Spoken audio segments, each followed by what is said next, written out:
Почитувани новинари, почитувани медиуми, почитувани јавност. Македонскиот спорт со законот кој што ова влада го донесе се повеќе тоа.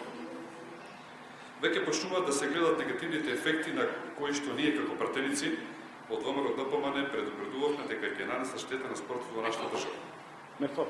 Постоечкото законско решение кое го донесе владата, предводено од Социјалдемократскиот сојуз, по не знам кој пат ја покажа способноста на оваа влада да донесе добар и квалитетен закон за спорт.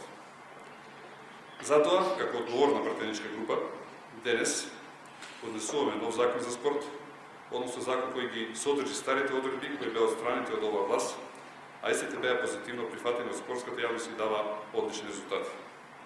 Најпрво, ќе истакнам некои од штетните последици од постоечкиот закон кој го донесе оваа власт. Ситуацијата е повеќе од сериозна. На Македонија и на незиниот спорт и се заканува комплетна меѓународна изолација, веќе подолго време меѓународните спортски институции го толерираат одреденото мешање на политиката во спортот. Македонија со постоечкиот закон влезе во список на земји за кои интервенира Интернационалниот олимписки комитет, кој со месеци давале инструкции на владата, предводена Социјалдемократскиот сојуз и Зоран Заев и на Агенцијата за млади спорт, но никој од таму не гледал сериозно на овие ставови и препораки.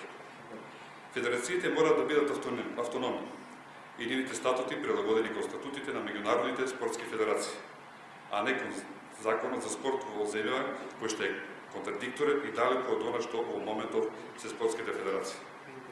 Како што забележавме додека се носеше законот за спорт од страна на оваа влада, дека решението е спротивно на интересите на спортските федерации и спортистите, така денес, откако тоа се виде во пракса, реагираат сите федерации и Македонскиот олимписки комитет. Со постоечкото законско решение голем проблем имаат малите спортови, кои не се толку за атрактивни за спонзорирање, а со ваучерскиот систем се оставени со минорни средства за финансирање. Сегашниот закон предвидува можност за инвестирање само за спортски субјекти кои имаат ваучер, а износот е лимитиран на 6 милиони евра в клуб. За сите федерации, клубови, индивидуални спортисти и дополнителен проблем представуваат високите критериуми кои ги ставаат богатите клубови во прв план во однос на помалите клубови и федерации, на кои им се потребни повеќе средства, а за волја на вистината, овие клубови се далеко позастапени од оние кои може да се пофалат со голем буџет. Поред овие, но и други катастрофални одредби, во постоечкиот закон, ние со новиот закон предлагаме враќање на претходните одредби, кои што придонесоа за револуција во спортот и истите изградија систем кој што беше најпозитивно прифатен од сите спортски субјекти. Со претходниот закон, само за 3 години, преку даношното олеснување во македонскиот спорт влегоа 10 милиони евра, а преку законот за игри на среќа се поддржаа преку 64 спортски федерации, стотица клубови и спортисти со дополнителни 7,5 милиони евра. Со овој закон сакаме овие успешни политики да ги вратиме повторно.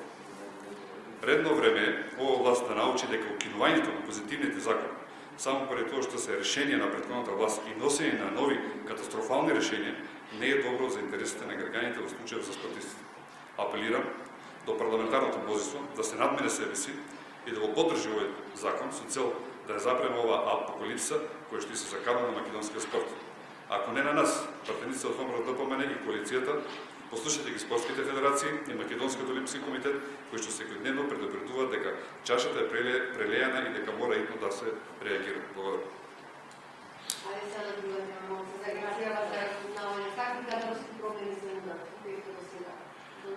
Да, јас се извинувам, дојде до малку недоразбирање, можеби јавност очекуваше да зборувам на друга тема, простете, не е ништо намерно и само за ваша информација, во тек моментално е пауза на комисијата за надзор на следење над работата на Агенцијата за разузнавање, бидејќи има расправа, имаше излагање директорот, односно тоа треба сега и ние да поставиме прашање, така да мислам дека ќе можете исто така после тоа не е завршено да се, кога ќе заврши комисијата, да се добијат одредени одговори во однос на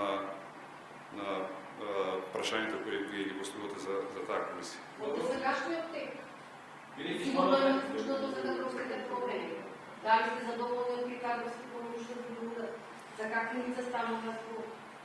Значи, бидејќи имаше, сега не знам колку можам како во детали да откривам, малку се закасна со комисијата, имаше некои технички укажувања како понатаму ќе се движат одредени материјали кои ние треба да ги добиваме понатаму како комисија, бидејќи директорот е 4 месеци условно на оваа позиција и се договаравме околу некои технички понатамошни активности наши и соработка до добивање на материјали, до разгледување на извештаи и така да тоа ни одзема еден малце поголем дел.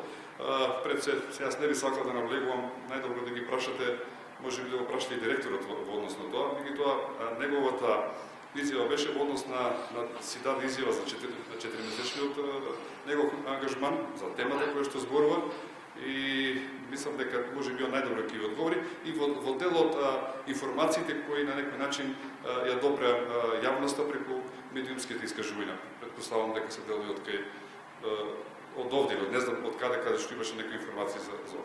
Добро, каква беше оценката на директорот на Агенцијата за разузнавање за состојбите во Агенцијата? Генерална оценка, не навлегувам во детали. Па не би сакал да навлегувам се, нормално се, тој ќе си го брани својот став, нели? Јас допрво се треба да поставам прашање. Моје прашање. Па видите, сепак се тоа класифицирани работи кои на некој начин нормално ќе прашаме за состојбата во агенцијата, на кој начин е спроведена кадровата политика, дали имаме на кој начин треба понатаму да се движи работата, укажуваме за некои работи бидејќи сме сведоци дека е нарушен безбедностна сфера, правиме реформи, меѓутоа како не успееме допрва и да бараме довербата да ја изградиме како што треба и мислам укажуваме на тоа да не се повторат некои грешки од минатото за да можеме понатаму да се формират и таа агенција да добие исто така позитивен тек. Многу фала. Која смисла е нарушена? Значи, во јавноста се проверува. Значи, ако службите или Македонија постои некаде трета деценија, условно од рамките од војувана Југославија, сведоци сме и преку многу активности дека нешто се случило. Сега, имаме промена во безбедностните реформи во безбедностниот систем. Значи, тие промени во безбедностниот систем се на ниво на сите структури, во МВР, во агенциите и така натака. Значи, полагајќи од тоа, се прават реформи. Значи, јас не викам сега дека нешто, нели, меѓутоа од претходните искуства, сведоци сме дека имаше прислушување, уште таму 2000-2001 па се повторија и така натаму. Значи, за да се надминат тие промени, да се врати довербата, се создаваат реформи. Во правес на тоа, јас мислам дека и комисиите на некој начин си го заземат своето место во надзорот и контролата на овие агенции.